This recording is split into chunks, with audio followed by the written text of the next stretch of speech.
the minister was quoted to say that Nigerians are not conscious of electricity consumption because Which minister? we don't play. The minister of power. Are you serious? This is the same minister who has been flying around in private jets. What does he know about what Nigerians think?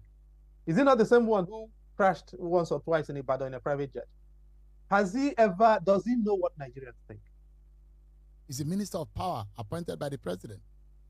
Excuse me. Correct me if I'm wrong. Is it not the same minister who has been flying around in private jets and falling off them?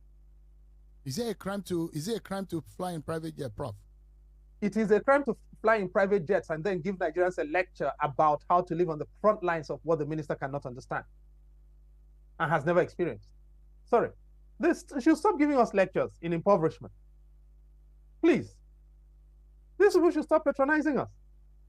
The federal government says it will only affect about 1.5 million Nigerians who are within this grade A band. And about that is over nonsense. 10 million. That is absolute nonsense. That is misleading. First of all, you see, if this is what it is, why did they keep it so secret? You know, a lot of media houses cottoned onto this. Look at the sequence, by the way.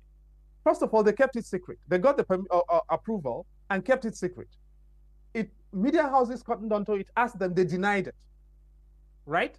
Then it took Bloomberg publishing it at the beginning of the week to force them to acknowledge that this was the case. And then it was only yesterday that they released the official decision, which was supposed to get into effect. It was on the day that the measure was to get into effect that they released it. Meanwhile, people in the organization knew and had been taking measures to ring-fence themselves from the consequences of the decision. Now, and then they didn't just stop there. They went and procured influencers and paid influencers to be voicing the decision. Now, if this decision was for public benefit, why would they go to this criminal extent to try to insulate it from public knowledge? I mean, if power or electricity is such a crucial element in helping our economy and the way things are right now, what are your thoughts about the handling of the Tinubu government on this issue and generally on the economy? No, you know, we are all Nigerians here. You know, so let us try and be honest with one another in this whole thing. You wake up and government secretly increases your energy prices by 300% and then lies to you that it only affects 1.5 million people in the economy. Now, that is not true. And why is that not true? Because now, first of all, this is not about generation, okay? This is about transmission. This is about the power that is relocated from generation through transmission to the end users.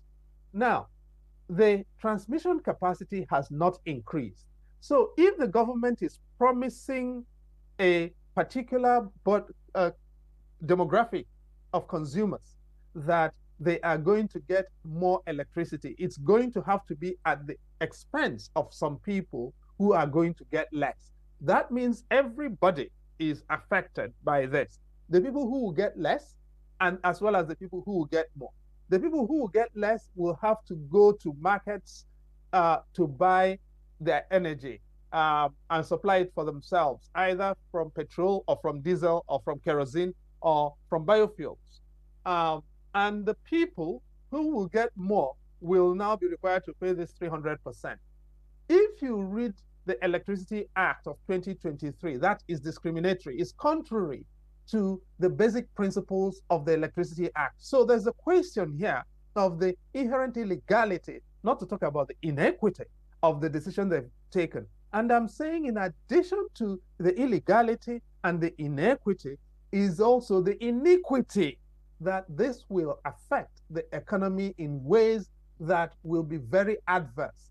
And apart from that, the social costs are such that you're potentially toying with escalating further a very difficult insecurity crisis. And when you've done all of this, you then invite soldiers and tell them, shoot all of them.